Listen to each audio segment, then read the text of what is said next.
بسم اللہ الرحمن الرحیم۔ کیا آپ جانتے ہیں آپ کے اپنے گھر میں رکھی ہوئی کچھ چیزیں آپ کی زندگی کے سکون کو چھین رہی ہیں؟ ایسی چیزیں جو برے حالات، جادو اور منحوس اثرات کو خود بلاوا دیتی ہیں۔ خدا کے لیے اگر یہ چیزیں آج ہی آپ نے اپنے گھر سے باہر نہ نکالیں تو تنگی، بدقسمتی، نیگیٹو اثرات اور جنات آپ کے گھر میں داخل ہو سکتے ہیں۔ ذرا سوچئے، ہر گھر میں ایک چھوٹی سی چیز ہوتی ہے جو دھیرے دھیرے روز بروز نقصان کر رہی ہوتی ہے، لیکن افسوس ہمیں اس کا احساس تک نہیں ہوتا۔ کیا آپ نے کبھی محسوس کیا ہے کہ کچھ گھروں میں داخل ہوتے ہی دل گھبرانے لگتا ہے؟ ایسا لگتا ہے جیسے ہوا بھاری ہو، جیسے خاموشی میں کوئی انجانا ڈر چھپا ہو۔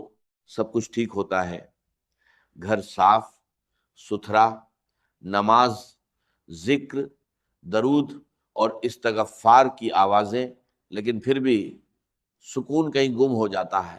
نیند ادھوری، دل بے چین، صبح اٹھتے ہی بدن تھکا ہوا، دعا کرنے کے بعد بھی دل کو اطمینان نہیں ملتا۔ گھر کی خوشیاں جیسے آتے آتے مڑ جاتی ہیں اور دل کسی اندیکھے بوجھ کے نیچے دبنے لگتا ہے۔ ہم سوچتے ہیں شاید کسی نے نظر لگا دی، شاید کوئی دشمن ہمارے خلاف کچھ کر رہا ہے، لیکن حقیقت اس سے کہیں زیادہ قریب ہوتی ہے۔ کبھی کبھی دشمن ہمارے اپنے ہی گھر کی دیواروں کے اندر چھپا ہوتا ہے اور ہم خود اپنی نادانی میں اسے پناہ دے رہے ہوتے ہیں۔ وہ ایک معمولی سی چیز جسے ہم نظر انداز کرتے ہیں، اصل میں وہی روشنی کو اندھیرے میں بدل دیتی ہے، رحمت کے فرشتوں کو دور اور شیطان کو قریب کر دیتی ہے۔ گھر والے برے نہیں ہوتے، مگر اس کے اثر سے بے خبر رہتے ہیں۔ دھیرے دھیرے دل بوجھل ہو جاتا ہے، سکون ختم ہونے لگتا ہے اور انسان ایک انجانے ڈر میں گھر جاتا ہے۔ دعا کرتا ہے، کوشش کرتا ہے، مگر راحت نہیں ملتی۔ لیکن خوشخبری یہ ہے، اگر آج آپ اس حقیقت کو سمجھ لیں اور اس چیز کو اپنے گھر سے نکال دیں تو آپ خود بدلاؤ محسوس کریں گے۔ جہاں پہلے بے چینی تھی وہاں سکون اترنے لگے گا، جہاں جھگڑے تھے وہاں محبت کی ہوا چلے گی، جہاں خاموش دیواریں تھیں وہاں تسبیح کی آوازیں گونجیں گی، اور سب سے بڑھ کر آپ محسوس کریں گے کہ اللہ کی رحمت خود چل کر آپ کے دروازے تک آ گئی ہے۔ آج میں آپ کو ایک ایسا راز بتانے والا ہوں جو آپ کی زندگی بدل سکتا ہے۔ اگر آپ نے اسے سمجھ لیا اور عمل کر لیا تو آپ کا گھر بے سکونی سے نکل کر برکت کی راہ پر چل پڑے گا۔ یاد رکھیے، چھوٹی چھوٹی غلطیاں ہی ہمارے گھر سے برکت کو ختم کر دیتی ہیں، اور تنگی و بے برکتی انہی کا نتیجہ ہوتی ہے۔ اگر ہم انہیں سدھار لیں تو انشاءاللہ ہمارے گھر میں برکت اور رزق کی آسانی آ سکتی۔ اللہ نے انسان کو جینے کا طریقہ سکھایا اور انبیاء کے ذریعے صحیح راہ دکھائی۔ ان کی تعلیمات میں پوری زندگی کی کامیابی چھپی ہے۔ کامیابی کے لیے سیرت نبی صلی اللہ علیہ وسلم پر چلنا ضروری ہے۔ اسلام ہمیں سکھاتا ہے کہ ہر کام بسم اللہ سے شروع کریں، ہر وقت ذکر میں رہیں اور اپنے گھر کو نیک عملوں سے جوڑ کر رکھیں، کیونکہ آج کے دور میں وقت کی سب سے بڑی بربادی غفلت ہے۔ تو استغفر اللہ، اللہ اکبر، الحمدللہ، یا حی یا قیوم جیسے اذکار ہماری زبان پر جاری رہے، اور اپنے بچوں کو بھی اس کی عادت دلوائیں۔ قرآن مجید کی تلاوت گھر میں برکت لانے کا سب سے بڑا ذریعہ ہے، چاہے تھوڑی ہی کیوں نہ ہو، لیکن روزانہ ہونی چاہیے۔ نبی کریم صلی اللہ علیہ وسلم نے فرمایا، اپنے گھروں کو قبرستان مت بناؤ، کیونکہ جس گھر میں سورہ بقرہ پڑھی جاتی ہے وہاں سے شیطان بھاگ جاتا۔ رات کو عشاء کے بعد سورۃ واقعہ کی تلاوت رزق میں اضافہ کرتی ہے۔ صبح سورہ یاسین اور جمعۃ المبارک کو سورہ کہف کی تلاوت، یہ سب برکت اور رحمت کے دروازے کھول دیتی ہے۔ یاد رکھیے، اگر آپ اپنے گھر میں سکون، برکت اور رحمت چاہتے ہیں تو آج ہی ان چھپی ہوئی غلطیوں کو پہچانیے اور اپنے گھر کو اللہ کی رحمت کے لائق بنائیے۔ یقیناً سب سے بہتر راستہ تقویٰ کا راستہ ہے، اور اے عقل مجھ سے ڈرتے رہو، بے شک اللہ تعالیٰ کے نزدیک تم میں سب سے زیادہ عزت والا وہی ہے جو سب سے زیادہ پرہیزگار ہے، اور اللہ تعالیٰ ہر چیز کو جاننے والا، ہر بات سے باخبر ہے۔ اب ذرا سوچئے، گھر میں برکت کیسے آتی ہے؟ کیا صرف مسجد میں عبادت کرنے سے، یا صرف محفل میں نیک بننے سے؟ نہیں، اصلی امتحان تو تب ہوتا ہے جب انسان تنہائی میں ہوتا ہے، جب کوئی دیکھنے والا نہیں ہوتا سوائے رب ایک کائنات کے۔ اس وقت بھی اگر انسان اللہ کے خوف اور محبت میں تقوی اختیار کرے تو یہی عمل اس کے گھر میں برکت کا سبب بنتا ہے۔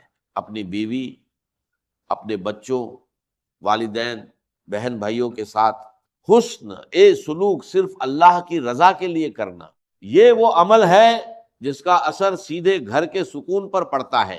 اور یاد رکھیے، جب لوگ مل کر کھانا کھاتے ہیں تو اللہ عز و جل اس میں برکت ڈال دیتا ہے۔ سوچئے، جب ایک ہی دسترخوان پر والدہ، والد، میاں، بیوی، بچے اور بہن بھائی سب ساتھ بیٹھ کر بسم اللہ کہے تو اس برکت کا کیا عالم ہوگا۔ لیکن آج ہر شخص الگ الگ کمروں میں کھانا کھاتا ہے۔ یہ عادت صرف دوری نہیں بڑھاتی بلکہ گھر کی برکت بھی کم کر دیتی ہے۔ نبی کریم صلی اللہ علیہ وسلم نے فرمایا کہ اللہ کے نزدیک سب سے پیارا کھانا وہ ہے جس پر زیادہ ہاتھ ہو۔ صحابہ نے کہا ہم کھاتے ہیں مگر سیر نہیں ہوتے، تو آپ نے فرمایا شاید تم الگ الگ کھاتے ہو، اکٹھے ہو کر کھاؤ اور اللہ کا نام لو، برکت ہوگی۔ رزق میں برکت کا ایک اہم راز صبح کا وقت ہے۔ ہمارے بزرگ فجر سے پہلے اٹھتے، نماز اور تلاوت کرتے، پھر حلال رزق کی تلاش میں نکلتے، اسی میں سکون اور برکت تھی۔ آج لوگ رات بھر جاگتے ہیں اور فجر میں سوتے ہیں، اس لیے کمائی زیادہ ہونے کے باوجود برکت نہیں رہتی۔ اگر ہم برکت چاہتے ہیں تو عادتیں بدلنی ہوں گی، صبح جلدی اٹھنا، رات کو جلدی سونا اور اللہ پر سچا توکل کرنا ہوگا۔ ایک مزدور تھا جو دن بھر محنت کرتا مگر پھر بھی بے سکون رہتا۔ آخر وہ ایک بزرگ کے پاس گیا۔ بزرگ نے کہا آج کچھ مت خریدنا، صرف مٹھائی لانا، میں اس پر دم کروں گا، پھر گھر جا کر دروازے پر رکھ کر خاموشی سے سننا، تمہارے گھر کی ایک چیز خود تمہاری تنگ دستی اور بے سکونی کا راز بتا دے گی۔ مزدور حیران ہوا مگر مان گیا۔ شام کو جب وہ مٹھائی لے کر گھر پہنچا اور قدم رکھا تو حقیقت سامنے آنے لگی۔ وہ 3 چیزیں سامنے آئیں جو گھر میں تنگ دستی، بے سکونی اور نیگیٹیوٹی کو دعوت دیتی ہیں۔ پہلی چیز، جب دیواروں پر شکر کی جگہ ناشکری لکھی جائے، کچھ گھروں میں داخل ہوتے ہی عجیب سی خاموشی محسوس ہوتی ہے، جیسے ہوا بھی ٹھہر گئی ہو۔ دیواریں بولتی نہیں مگر سب کچھ بیان کر دیتی ہیں۔ انسانوں کے رویے ہی ایک خاموش تحریر بن جاتے ہیں۔ شکایت، ناشکری اور مایوسی، جہاں ہر بات میں میرے نصیب میں یہ کیوں نہیں گونجتا رہے، وہاں رحمت نہیں آتی، فرشتے لوٹ جاتے ہیں اور ان کی جگہ وسوسے لے لیتے ہیں۔ یاد رکھیے، شیطان ہمیشہ دروازہ توڑ کر نہیں آتا، کبھی ہم خود اسے دعوت دیتے ہیں۔ جب الحمدللہ کی جگہ کاش ایسا ہوتا کہنا شروع کر دیتے ہیں، یہی وہ لمحہ ہوتا ہے جب برکت دھیرے دھیرے گھر سے رخصت ہونے لگتی ہے۔ جب ہم نعمتوں کو معمول سمجھنے لگتے ہیں اور کمیوں کو عظیم بنا دیتے ہیں تو سمجھ لیجئے کہ روشنی کا چراغ بجھنے لگا ہے۔ وہی روشنی جو گھر کو امن دیتی تھی، رزق میں برکت لاتی تھی اور دلوں کو نرم رکھتی تھی۔ ناشکری کوئی معمولی احساس نہیں، یہ ایک خاموش زہر ہے جو دھیرے دھیرے پورے گھر کی فضا کو کھا جاتا ہے۔ یہ باتوں سے شروع ہوتی ہے مگر اثر ماحول پر ڈالتی ہے۔ ایک وقت آتا ہے جب گھر بھرا ہوتا ہے مگر دل خالی، الفاظات زیادہ ہوتے ہیں مگر سمجھ کم ہو جاتی ہے، اور پھر زندگی کی رونقیں ایک ایک کر کے رخصت ہونے لگتی ہے۔ شیطان ایسے گھروں میں خوشی سے بسیرا کرتا ہے جہاں زبان ناشکری بولے اور دل شکر کرنا بھول جائے۔ وہ جانتا ہے کہ جہاں شکر نہیں وہاں سجدے بھی بے نور ہو جاتے ہیں، جہاں شکایت ہو وہاں دعا بھی دروازہ نہیں کھولتی۔ وہ ہر دل میں یہ احساس ڈالتا ہے کہ تم محروم ہو، اور انسان اپنی موجودہ نعمتوں کو بھول کر خالی پن میں الجھتا چلا جاتا ہے۔ یاد رکھیے، شکر صرف الفاظ نہیں، یہ ایک روشنی ہے۔ یہ وہ روشنی ہے جو اندھیروں کو پیچھے دھکیلتی ہے، فرشتوں کو متوجہ رکھتی ہے اور شیطان کے قدم جلا دیتی ہے۔ جس گھر میں زبان الحمدللہ کہنا سیکھ لے، اس گھر کی چھت بھی دعا بن جاتی ہے۔ اگر آپ چاہتے ہیں کہ تنگ دستی کا سلسلہ ٹوٹ جائے، بے سکونی کی زنجیریں کٹ جائیں اور گھر میں روشنی خود چل کر آئے، تو سب سے پہلے اپنے الفاظ بدلے، کیونکہ جب دیواروں پر شکر لکھا جاتا ہے تو رحمت خود ان الفاظ کو پڑھنے آتی ہے۔ دوسری چیز، جب آنکھیں عیب ڈھونڈنے کی عادی ہو جائیں، کبھی سوچا ہے جب تیری آنکھیں کسی کی کمی تلاش کرنے لگتی ہیں تو تیرے نصیب کی روشنی کیوں کم ہو جاتی ہے؟ کیوں گھر کا سکون ریت کی طرح ہاتھ سے پھسل جاتا ہے؟ اس لیے کہ وہ آنکھ جو محبت کے لیے بنی تھی، اب تنقید کا ہتھیار بن چکی ہے۔ وہ نگاہ جو رحمت دیکھنے کے لیے تھی، اب صرف عیب ڈھونڈتی ہے۔ جس گھر میں عیب ڈھونڈنے والے بستے ہیں، وہاں برکت نہیں ٹکتی، وہاں شیطان اپنا ٹھکانہ بنا لیتا ہے۔ یہ عیب ڈھونڈنا کوئی چھوٹا گناہ نہیں، یہ روح کی بیماری ہے۔ یہ وہ آگ ہے جو خاموشی سے دلوں کو جلاتی ہے، رشتوں کو راکھ کر دیتی ہے اور گھر کی فضا کو اندھیروں میں بدل دیتی ہے۔ جہاں ہر زبان دوسرے کی غلطی گنتی ہو، وہاں رزق تنگ ہو جاتا ہے، دعائیں رک جاتی ہیں اور سکون ہجرت کر جاتا ہے۔ شیطان جانتا ہے کہ محبت والے گھر اس کے دشمن ہیں، اس لیے وہ نگاہوں میں زہر گھول دیتا ہے، دلوں کے بیچ دیواریں کھڑی کر دیتا ہے۔ یاد رکھو، جس گھر کی آنکھیں عیب دیکھنے لگتی ہیں، اس گھر کی برکتیں پردہ کر لیتی ہیں۔ جہاں بدگمانی ہو، وہاں فرشتے نہیں آتے۔ اگر تم چاہتے ہو کہ تنگ دستی دور ہو جائے اور سکون واپس آ جائے، تو اپنی نگاہ پاک کرو، عیب دیکھنے کے بجائے خوبی دیکھو۔ عیب چھپانے والا اللہ کا دوست بنتا ہے اور عیب پھیلانے والا شیطان کا۔ تیسری چیز، جب دروازے دعاؤں سے نہیں، آوازوں سے کھلے۔ کیا تم نے کبھی سوچا ہے کہ گھر وہ جگہ ہے جہاں امن اترنا چاہیے، جہاں ہر سانس میں محبت کی خوشبو ہونی چاہیے؟ لیکن اگر وہی دروازہ شور، تلخی اور چیخ پکار سے کھلے تو سمجھ لو کہ وہاں رحمت کی جگہ زحمت نے لے لی ہے۔ جب گھروں کے دروازے سلام سے خالی ہو جائے تو وہاں فرشتے نہیں آتے۔ جب الفضا بھاری ہو جائے تو فضا بھی بوجھل ہو جاتی ہے، اور جب گفتگو میں تلخی ہو تو برکت اٹھ جاتی ہے۔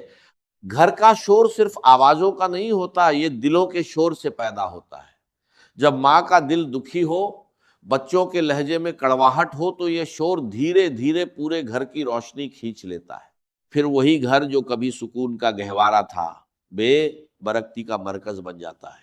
شیطان کو شور پسند ہے، اسے وہ گھر پسند ہے جہاں بحث ہو مگر دعا نہ ہو، غصہ ہو مگر صبر نہ ہو، میں ہو مگر ہم نہ ہو۔ اگر تم چاہتے ہو کہ تنگ دستی تمہارا مقدر نہ بنے، تو اپنے گھر کے دروازے آوازوں سے نہیں، دعاؤں سے کھولو۔ سلام کو اپنی دہلیز کا پہلا لفظ بناؤ، درود کو اپنے دروازے کا پہرے دار بناؤ۔ جب زبان سے سلام نکلتا ہے تو فرشتے جواب دیتے ہیں، لیکن جب شور نکلتا ہے تو رحمت کے دروازے بند ہو جاتے ہیں۔ ہر گھر میں خوشحالی، رزق، برکت اور محبت تب اترتی ہے جب اس گھر کا پہلا کلمہ سلام ہو۔ دعا، اللہ تعالیٰ سے دعا ہے کہ وہ ہمیں نیک بات سننے، سمجھنے اور اس پر عمل کرنے کی توفیق عطا فرمائے، اور ہمارا خاتمہ ایمان پر کرے۔ آمین یا رب العالمین۔